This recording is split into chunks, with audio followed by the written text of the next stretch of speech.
Our conversation continues with Henry Tsang, author of White Riot. One of the interesting things that came out of this was the 1911 Opium Act, the first anti-drug legislation, if you will, in the country. And it seems the neighborhood is still living with the consequences of that.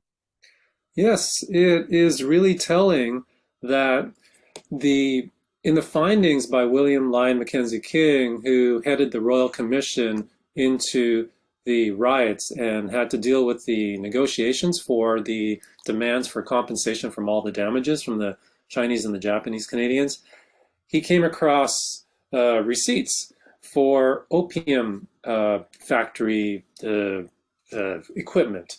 And it was an opportunity for the government to target the Chinese for the drugs being used in that area. It was seen more of a Chinese problem, although it was impossible for Chinese to consume all the opium that was being produced. So obviously there were non-Chinese coming down to smoke opium. But it was quite the contradiction given the widespread addiction to opiates by the white population. And back then, it was laudanum, which was taken in liquid form. So it was okay to be addicted to laudanum, but not for smoking opium. And yeah, that was the beginning of the war on drugs, and that came out of the Royal Commission's investigations into the riots. The timing of the book also interesting. If you look at, we're coming up on the centenary of the 1923 Chinese Immigration Act, which would stay on the books until 1947. Was that intentional? What do you think the legacies of that are today? Well, it so sometimes I think about what my life would have been if my family had come to Canada earlier. We immigrated in '68, right after the Immigration Act changed to point system and didn't prioritize uh, uh, people with Anglo-Saxon last names or Western Europeans after that.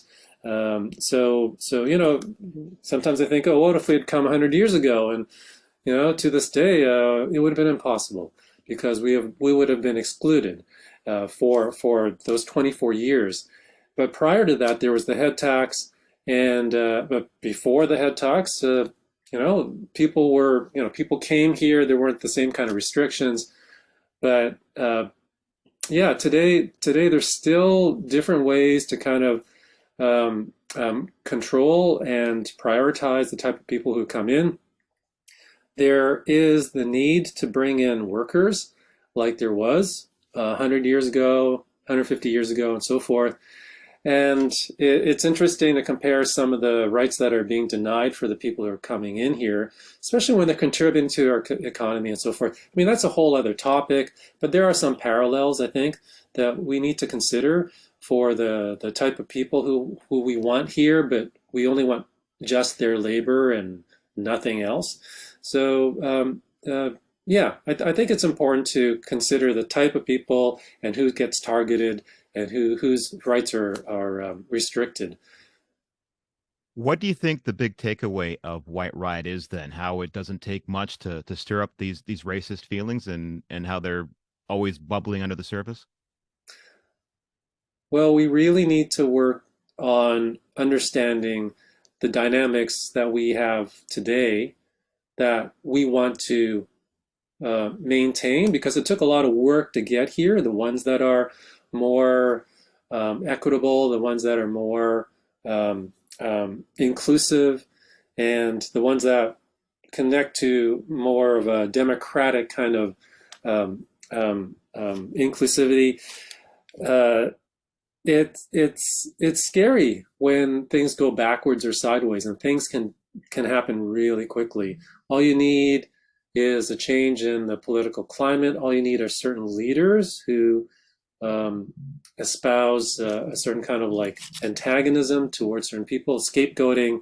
We've been seeing that happen, as you mentioned, during COVID. There's been a lot of anti-Muslim sentiment that has resulted also in violence. There's historic attitudes towards Black people and Indigenous people that still needs to be worked on. these are all attitudes that need to start at a really early age. We need to model uh, uh, our relationships that that are are more open and generous rather than closed-minded and can end up in antagonisms and sometimes for some people violence. For some others, they want to work with the official channels and pass legislations that support a certain perspective but shut down others. So we all need to consciously work towards um, um, living together rather than apart. There's all these shifting dynamics of our relationship to this place and to the land, and I think we really need to be aware of that. We need to be respectful of the histories, and we're trying to build a new history too. But we can't just kind of erase the one that happened yesterday and before. So uh, that kind of awareness, I think, can only help, hopefully, building towards a better future. The name of the book is White Riot, the 1907 Anti-Asian Riots in Vancouver. It's available from Arsenal Pulp Press. My thanks to artist and author Henry Tsang.